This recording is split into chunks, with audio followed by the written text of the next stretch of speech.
Morning जी, great morning दोस्तों। नमस्कार, भूपेश आनंद आपके सामने एक नए चैप्टर के साथ। And that chapter is chapter number 15, that is analysing data. आपने अभी तक डाटा को इकट्ठा किया, डाटा का मीनिंग सीखा, इंफॉर्मेशन एंड डाटा के बीच में डिफरेंसेस देखे, सोर्सेज ऑफ डाटा को सीखा। लास्ट लेक्चर नंबर 3 में जो चैप्टर नंबर 14 था, we have learned about sampling, why we do sample, what is population, what are the different sampling techniques and what is big data। इन सभी बातों के बाद मैं आज एक नए चैप्टर की तरफ बढ़ रहा हूं, which is linked with chapter number 14, that is sources of data. इसीलिए सारे चैप्टर्स में एक साथ करा रहा हूं। बेटे आपने डाटा तो इकट्ठा कर लिया, बट उसका मीनिंग भी तो कुछ पता होना चाहिए। I want to find out the customer behaviour, I want to see the behavioural patterns, I want to see the review of the people, you know. For that I will be using that data and I will be analysing it. जैसे एक patient doctor के पास जाता है और doctor उससे बड़ी सारी बातें पूछता है, उसके बाद उस डॉक्टर उसके कुछ टेस्ट भी कराता है, एंड आफ्टर दोस टेस्ट ये डॉक्टर उसकी बीमारी को एनालाइज करता है कि साहब आपको ये बीमारी है। Similarly as a management doctor, you are a finance doctor my dear friends, ACCA आप कर रहे हैं, you are a finance doctor and the point is you want to जज that what this data is representing. इस data से निकल क्या रहा है। यार गूगल ने पूरा डाटा ले तो लिया, एनालिटिक्स कर तो लिया, बिग डाटा हो तो क्या, सोर्सेज ऑफ डाटा की बातें तो कर ली, बट उसको एनालाइज भी तो करना है। तो ये जो चैप्टर नंबर 15 है ये उसी के ऊपर है। बड़ा छोटा सा चैप्टर है, 2-3 लेक्चर्स में कंप्लीट भी हो जाएगा। And that is chapter number 15, analysing data. आप सभी अपना रजिस्टर्स ओपन करें, और बेटे आज अगर कैलकुलेटर ओपन कर लेंगे तो बहुत ही अच्छा रहने वाला है, क्योंकि मैं कुछ क्वेश्चंस भी कराऊंगा, है ना। एनालाइजिंग डाटा मीन्स कुछ कैलकुलेशंस करेंगे, कुछ बातें करेंगे, कुछ हवन करेंगे। जब भूत प्रेत जब सो रहे होंगे हवन करेंगे। आइए, मैं भूपेश आनंद आज आपके सामने बेटे लेक्चर नंबर 1 की बातें कर रहा हूं, चैप्टर नंबर 15 की बातें कर रहा हूं, एनालाइजिंग डाटा की बातें कर रहा हूं, F2 management accounting knowledge level ACCA की बातें कर रहा हूं। आई थिंक आप सारी बातें समझ चुके जो मैं कहना चाह रहा हूं। दोस्तों अभी तक जो भी कुछ मैंने किया वो कुछ इस तरह से था। आई डिस्कस अबाउट आप you as a management accountant, you are a management accountant and you did about sources of data in the last lecture number chapter number 14. I discussed about chapter sources of data and I devoted 3 lectures. मैंने इसमें 3 lectures devote किए और आपको sources of data के बारे में बताया। आज मैं यहां पे खड़ा हूं and I want to analyze this।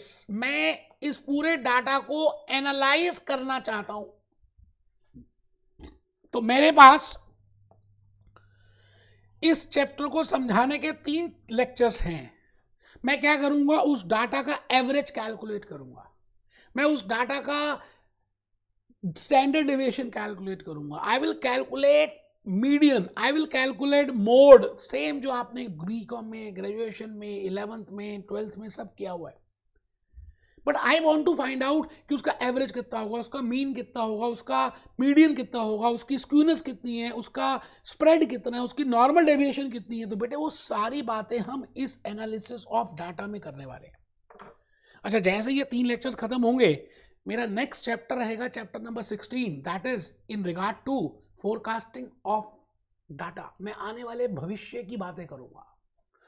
And then I will present that data by preparing reports, by preparing tables, by preparing graphs। और लास्ट में बेटे मैं उसको स्प्रेडशीट्स में कराऊंगा।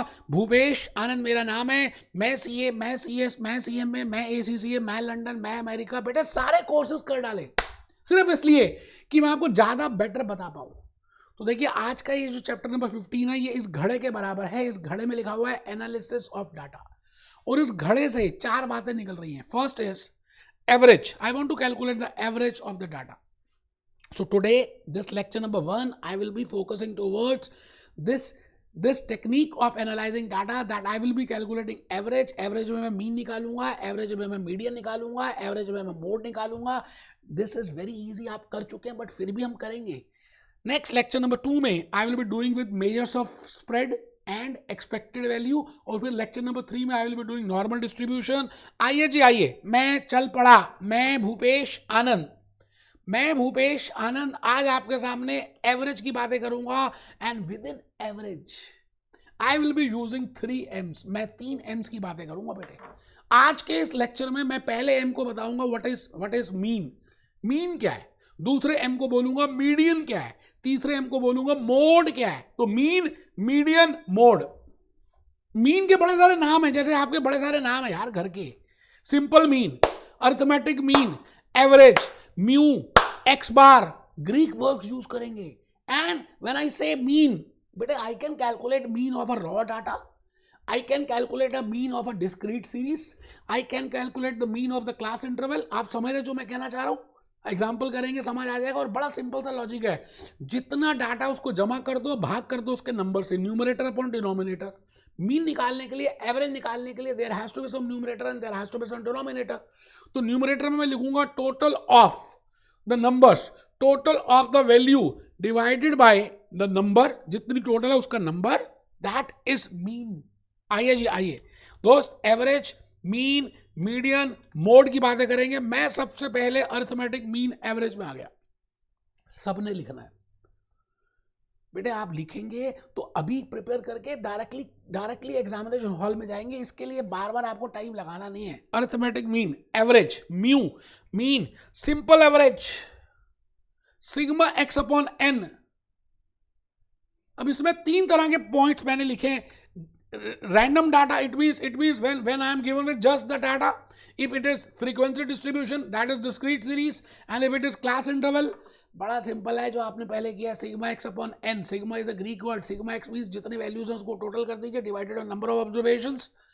सिग्मा एफ एक्स, एफ का मतलब है फ्रीक्वेंसी, एक्स का मतलब है value, f into x upon sigma f, and we can easily do it. कुछ मुश्किल है ही नहीं। मैं अभी आपको चाहता हूं कि आप सभी कैप्लॉन को ओपन कर लें और हम एक बार कैप्लॉन में देखें कि क्या क्या दिया हुआ है। बेटे बड़ा ही सिंपल है।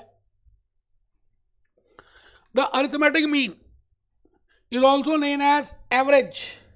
It is calculated by dividing the sum of the values in the question by the number of values using the following set of numbers. आपको 4 नंबर दिए, 12 दिए, 14, 12, 17, 19, 15। इसका एवरेज निकालना है। सबको जमा कर दीजिए, डिवाइडेड बाय 5 कर दीजिए n से। बेटे 4th क्लास का बच्चा कर ले। ये तो मैं सिर्फ इसलिए करा रहा हूं क्योंकि मैंने आपको प्रॉमिस किया था कि मैं हर चीज कराऊंगा। देखिए जी, इलस्ट्रेशन नंबर 1 में आ जाइए।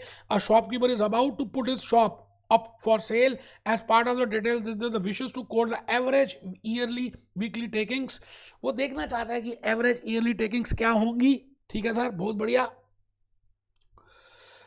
For the last weeks are, ये भी प्राइस था, ये भी प्राइस था, ये भी प्राइस था, ये भी प्राइस था, ये भी प्राइस था। Calculate the weekly this. बेटा मेरे को क्या बताऊं मैं आपको, कैलकुलेटर आप निकाल नहीं रहे। मैं तो देखिए, मैं CA बन गया, CS बन गया, CMA बन गया। इन सबको जमा कर दीजिए, 1 1 2 0 वैल्यूज को जमा कर दीजिए बेटे, है ना, और डिवाइडेड बाय 6 कर दीजिए बेटे। ये एवरेज आ गया बेटे। कहते हैं एवरेज एक बेटर कंसेप्ट है क्योंकि एवरेज मोटा मोटी आपकी पूरी पर्सनैलिटी को रिप्रेजेंट करता है। आप कई बार बहुत ज़्यादा खुश होते हैं, कई बार बहुत ज़्यादा गुस्से में होते हैं, कई बार बिल्कुल बीच के होते हैं। तो हम क्या कर रहे हैं, आपके ना तो एक्सट्रीम में जा रहे हैं, हम ऑन एन एवरेज देख रहे हैं कि आपका नेचर, आपका बिहेवियर आपको कैसा लगता है लाइफ को लेकर। तो so that we can find out कि ऑन एन एवरेज आप पॉजिटिव थिंक करें या ऑन एन एवरेज आप नेगेटिव थिंक करें, तो उससे पता चल जाएगा। तो एवरेज हम तब निकालते हैं। और अगर आपको क्लास इंटरवल दिया हो, जैसे फ्रीक्वेंसी दी हुई हो, है ना, तो बेटा sigma f x upon sigma f, ये पता ही है। Let this be x, let this be f, let this be f x. तो जैसे पहला आ गया 0, फिर 28, उसके बाद मल्टीप्लाई कर दीजिए, 2 1 जा 2, 5 2 जा 10। बेटे आप देखिए सिग्मा एफ एक्स यहां पर आ जाएगा, and this will be sigma F. आप बताइए सर क्या लगता है, क्या लगता है, ये सिग्मा एफ एक्स नहीं आ गया, ये सिग्मा नहीं आ गया। सिग्मा का मतलब होता है टोटल, ग्रीक वर्ड है टोटल। मैंने उसको टोटल किया, sigma f x upon sigma F, और वैल्यूज निकाल दी 3.07। इसका मतलब ऑन एन एवरेज इतना रहने वाला है, एवरेज 3.07 आराम से। एक्स की वैल्यू क्या थी, एक्स था number of absentees per day, तो ऑन एन एवरेज 3.7 लोग एब्सेंट रहने वाले हैं हर रोज, ऐसा होता है। किसी की तबीयत खराब है, किसी की बीवी की तबीयत खराब है, किसी की अपनी तबीयत खराब है, किसी की मम्मी की तबीयत खराब है, कोई कहीं जा रहा है, कोई कहीं जा रहा है, तो हम ये देख रहे हैं ऑन एन एवरेज कितने एब्सेंट रहते हैं। तो बेटे आपको डिसीजन मेकिंग में as a management accountant you can take a decision that whether to employ a new person और not. So all these informations, whenever I have calculated sources of data और उसके बाद जब मैं एनालाइज कर रहा हूँ, तो एनालिसिस से आपकी डिसीजन मेकिंग में बड़ी एक एडवांटेज मिल जाती है। ठीक है सर, आइए जी, test yourself. Question number 7 में आ जाइए। Number of employees and number of days, this is frequency and this is x. 2 into 2 4, 4 into 3 12, 4 into 3 12, 5 4 जा 20, 6 3 जा 18, 7 3 जा 21, 8 3 जा 24। ये बेटा टोटल कर दीजिए। This is sigma f x. अब आप मुझे ये मत कहना जी इसको कैसे किया है। आप आ जाइए नीचे, अगर क्लास इंटरवल दिए तो आप मिडिल वैल्यू निकाल सकते हैं। मिडिल वैल्यू कैसे निकालेंगे? आप देखिए, मिडिल वैल्यू उन्होंने कैलकुलेट की हुई है। कैसे निकाली? 182.5। कैसे किया? Lower interval plus plus plus higher interval. ये आ गया जी 5 8 और 8 16 हासिल 1 3 डिवाइडेड बाय 2। आइए जी देखें जी 365 divided by 2 that comes to 182.5। ये आगे देखिए जी 182.5। It means lower plus higher divided by 2, lower plus higher divided by 2, lower plus higher divided by 2. It means you can easily calculate the value of x, and the value of x is the middle value of that class interval. So even if you are given the class interval, you can calculate that value x and then you can multiply with f और fx आ जाएगा।